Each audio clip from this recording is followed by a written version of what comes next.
Hello बच्चों।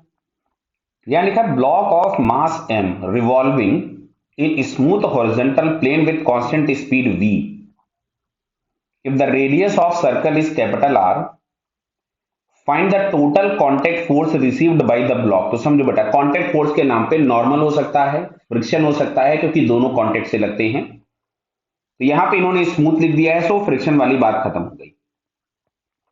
देखो, एक तो इस पे नीचे लग रहा होगा mg, यहां से एक नॉर्मल रिएक्शन जा रहा होगा n1। अब इस दूसरे वाले में से दिखाता हूं आपको, एक नॉर्मल रिएक्शन लग रहा होगा सेंटर की तरफ में, जो कि इसको सेंट्रीपिटल प्रोवाइड कराएगा। समझ में आ रहा है? ये हो गया n2। मैं इसी डायग्राम में भी इसको बना दूंगा। तो यहां से इस वाले सरफेस से एक n2 जा रहा होगा जो कि सेंटर की तरफ होगा।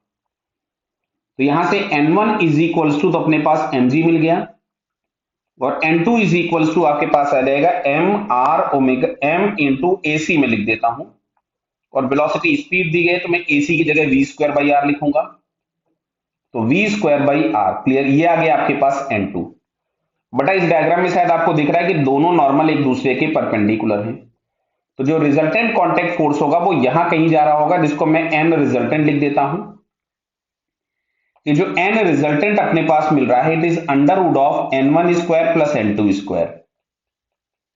क्यों साहब? क्योंकि दोनों परपेंडिकुलर हैं, तो cos थीटा वाला टर्म जीरो हो जाएगा। अब मैं n1 की वैल्यू पुट कर देता हूं।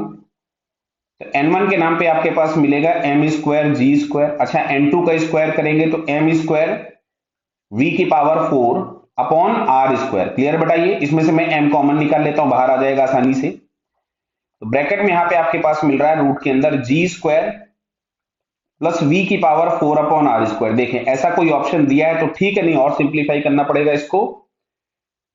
तो ये हम लोगों को बताइए फोर्थ वाले ऑप्शन में दिख रहा है। ये क्लियर है? ये यहाँ पे जी स्क्वायर इन्होंने बाद में लिख दिया है, कोई बात नहीं। तो फोर्थ ऑप्शन हम लोगों के पास करेक्ट है। क्लियर बेटा? Okay, all the best.